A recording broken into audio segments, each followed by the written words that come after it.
Hi welcome to indie so studio. இந்த வீடியோவில் நான் எப்படி இந்த ப்ளவுஸ்க்கு பீட் ஒர்க் பண்ணியிருக்கேன்னு தான் காமிச்சிருக்கேன்.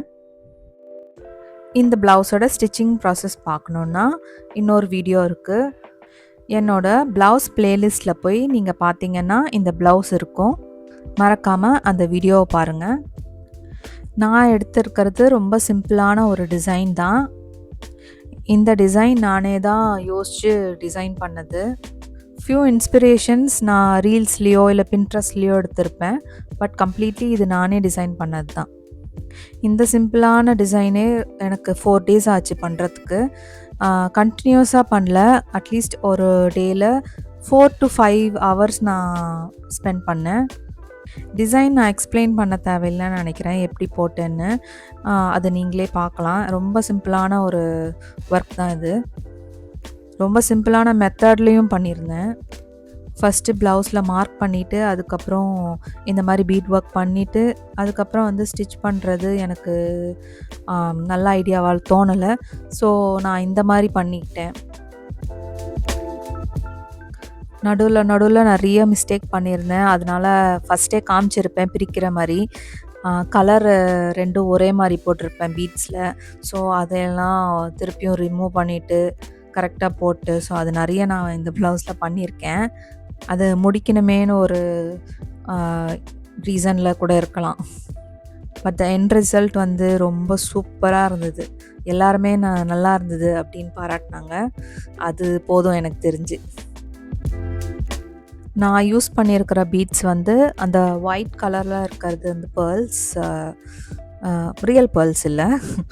அண்ட் இன்னொன்று வந்து இந்த காப்பர் கலரில் ஒரு பீட்ஸ் இருந்தது, அது பர்ச்சேஸ் பண்ணியிருந்தேன். அதுக்கப்புறம் க்ரீன் வந்து டியூப் பீட்ஸ். எனக்கு எக்ஸாக்டாக சாரியோட மேட்சிங்க்கு கிடைக்கல. க்ளோஸாக என்ன இருந்ததோ அது நான் வாங்கிக்கிட்டேன். அண்ட் இன்னொன்று வந்து சுகர் பீட்ஸுன்னு சொல்கிறாங்க.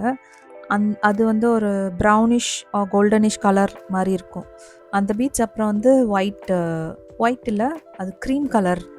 அந்த க்ரீம் கலர் பீட்ஸ் நான் யூஸ் பண்ணிக்கிட்டேன். அவ்வளோதான். இவ்வளோ தான் நான் யூஸ் பண்ணேன். அண்டு ஸ்டிச் பண்ணுறதுக்கு த்ரெட் வந்து நான் மிஷின் த்ரெட் தான் யூஸ் பண்ணிக்கிட்டேன். சின்ஸ் நான் இது வந்து ரொம்ப ரஃப் யூஸ் பண்ண போகிறதில்ல ப்ளவுஸ். எப்போயா ஏதாவது ஒரு ஒகேஷனுக்கு தான் நான் போட போகிறேன். அதுவும் நான் ஹேண்டில் தான் வாஷ் பண்ண போகிறேன். ஸோ இது வந்து எனக்கு ரொம்ப எக்ஸ்பென்சிவான த்ரெட்ஸ் எதையும் யூஸ் பண்ண தேவையில்லைன்னு தோணுச்சு. ஸோ இது போதும், நான் இதிலேயே ஸ்டிச் பண்ணிக்கிட்டேன்.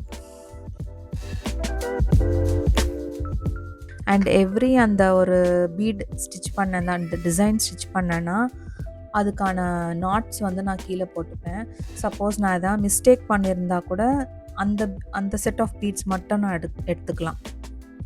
இங்கே நான் லைட்டாக மார்க் பண்ணிக்கிறேன். இது வந்து மார்க்கர் அயர்ன் பண்ணால் போயிடும். பட் எப்படி இருந்தாலும் தெரியல அவ்வளோவா. இது நான் ஸ்டிச் பண்ணும்போது கோணையாக போகிற மாதிரி தெரிஞ்சுது. ஏன்னா நான் ஃப்ரேமும் யூஸ் பண்ணல, டிசைனும் எதுவும் வரையல. அப்படியே ஃப்ளோவில் தான் போயிட்டு இருக்கு டிசைன். அதனால் எனக்கு கோணையாக போன மாதிரி இருந்ததுன்னு நான் இந்த மாதிரி ஒரு மார்க்கர் வச்சு வரைஞ்சிக்கிட்டேன்.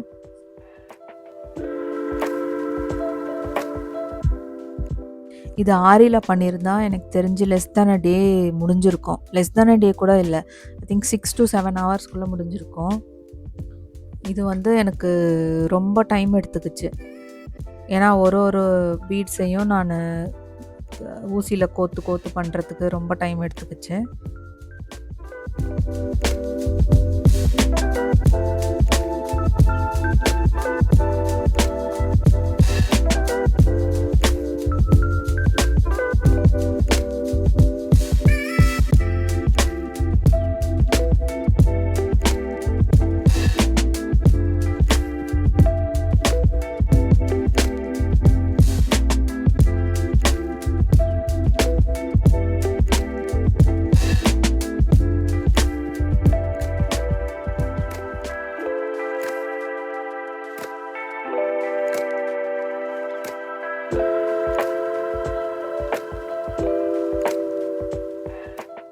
பேக் 2 ஹாஃபாக பிரிச்சுக்கிட்டேன். ஒரு ஹாஃப் கம்ப்ளீட் பண்ணியாச்சு.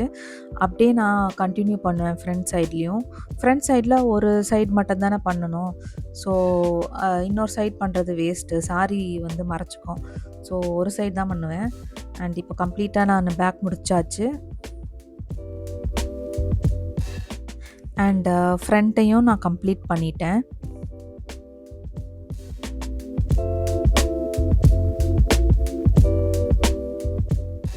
இப்போ நெக்ஸ்ட்டு அந்த ஐ சுற்றி நான் போடணும். ப்ளஸ் 2 ஸ்லீவ் இருக்குது, அதையும் கம்ப்ளீட் பண்ணணும்.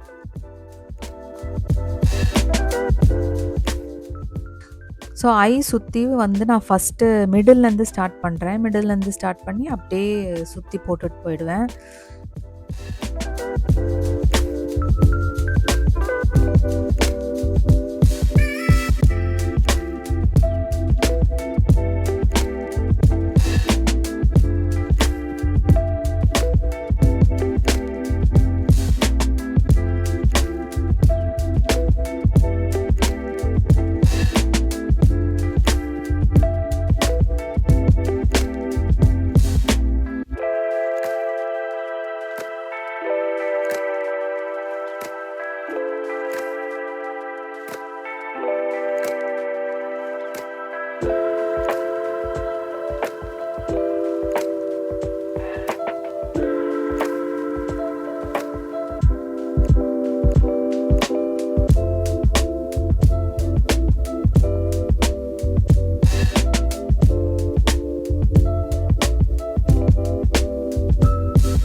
ஒரு side of the eye complete பண்ணியாச்சு. ஸோ இன்னொரு சைடும் கம்ப்ளீட் பண்ணிடுவேன்.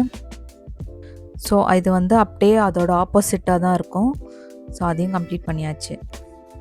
அந்த ஒரு லீஃப் மட்டும் எனக்கு ரொம்ப வெளியில் போன மாதிரி இருந்தது. ஸோ அதையும் கரெக்ட் பண்ணிக்கிட்டேன்.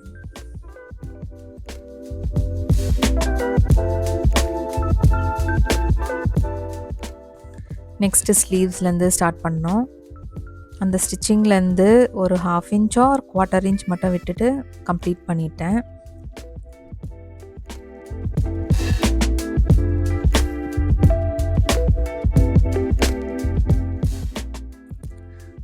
அதே மாதிரி இன்னொரு ஸ்லீவுக்கும் பண்ணணும்.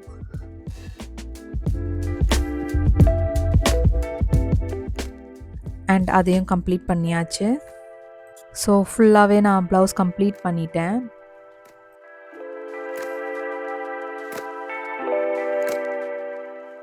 இதுதான் ஃபைனல் அவுட்புட். ரொம்ப நீட்டான ஃபினிஷிங் வந்திருக்கு. Bead work as well as blouse பியூட்டிஃபுல்லாக வந்து மேட்ச் ஆகிருக்கு சாரியோட. And that's all for now. இந்த டிசைன் பிடிச்சிருந்ததுன்னா கீழே காமெண்ட்டில் சொல்லுங்கள். அண்ட் மறக்காமல் சப்ஸ்கிரைப் பண்ணுங்கள் என்னோடய சேனலுக்கு. இந்த மாதிரி ஸ்டைலிங் இன்ஸ்பிரேஷன்ஸ், அவுட்ஃபிட் ஐடியாஸ் உங்களுக்கு பிடிச்சிருந்ததுன்னா என்னோடய சேனலுக்கு சப்ஸ்கிரைப் பண்ணுங்கள். மறக்காமல் பெல் ஐக்கானை கிளிக் பண்ணுங்கள். பாய்.